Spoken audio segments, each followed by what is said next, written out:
Bonsoir les amis. Aujourd'hui,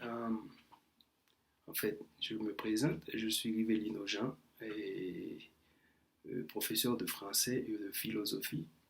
Et je suis en train de faire une maîtrise en philosophie. La partie de la philosophie qui m'intéresse, c'est l'éthique.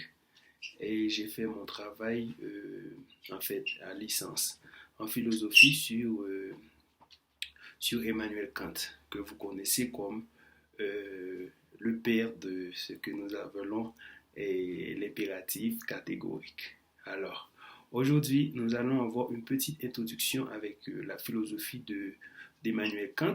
Donc, je n'ai pas besoin de faire la biographie de ce grand philosophe allemand, mais seulement je vais vous présenter une petite introduction sur la base de sa philosophie morale, sur l'éthique. Et je vais parler précisément sur le thème, ou bien les thèmes que j'ai travaillés. Mon thème, c'est en espagnol, que si vous voulez, vous pouvez chercher sur Internet, que vous pouvez trouver facilement. Et si vous allez trouver Dignidad humana y deberes de virtud. Donc, dans ce travail, un travail qui est divisé en deux parties.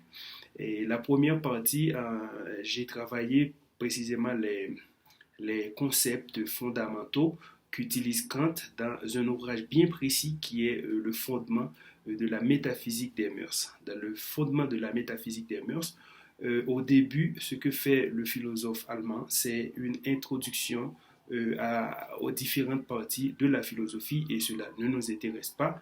Nous allons commencer directement dans l'âme de la matière. Dans l'âme de la matière, c'est-à-dire d'où vient ce que Kant appelle l'impératif catégorique. Bon, d'abord, pour commencer, il faut dire, dans cet ouvrage, Kant parle de la volonté, de la volonté. Donc, il faut considérer surtout la philosophie kantienne, ou bien la morale kantienne, comme avec une rupture avec son maître Wolff, ok, qui lui-même en fait a fait par exemple, pour les actions morales, quand on parle des actions morales, une action est morale quand nous savons ce qui est bien et ce qui est mauvais, ce qui n'est pas bien et ce qui est bien.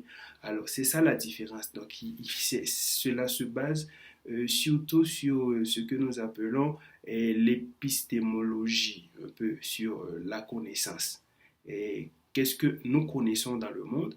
Nous connaissons les choses, nous connaissons les personnes, nous connaissons les relations entre les personnes, probablement, mais ce qui est important, c'est de savoir que nous, nous pouvons connaître ce qui est bien et ce qui est mauvais.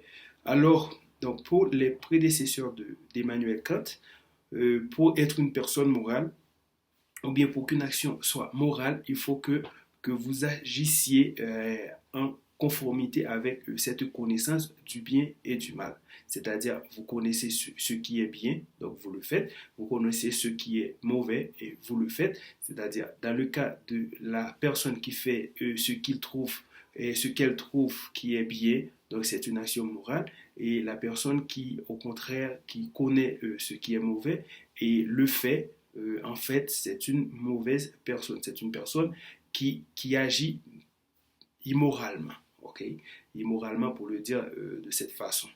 Mais ce qui est important pour nous, c'est que donc, Kant a fait une rupture pour dire que non, la connaissance du bien et du mal n'est pas vraiment ce qui peut nous conduire à être des personnes morales, ou bien à réaliser des actions morales. Généralement, les critiques de Kant parlent de l'ignorance de Kant des sentiments, que on pourrait voir dans une autre vidéo, pour parler de comment Kant parle des cas particuliers, etc., dans la deuxième partie de ce qu'il appelle la métaphysique des mœurs. Je vais pas prolonger cette discussion, mais je vais me baser surtout sur ce que lui-même il appelle l'impératif catégorique.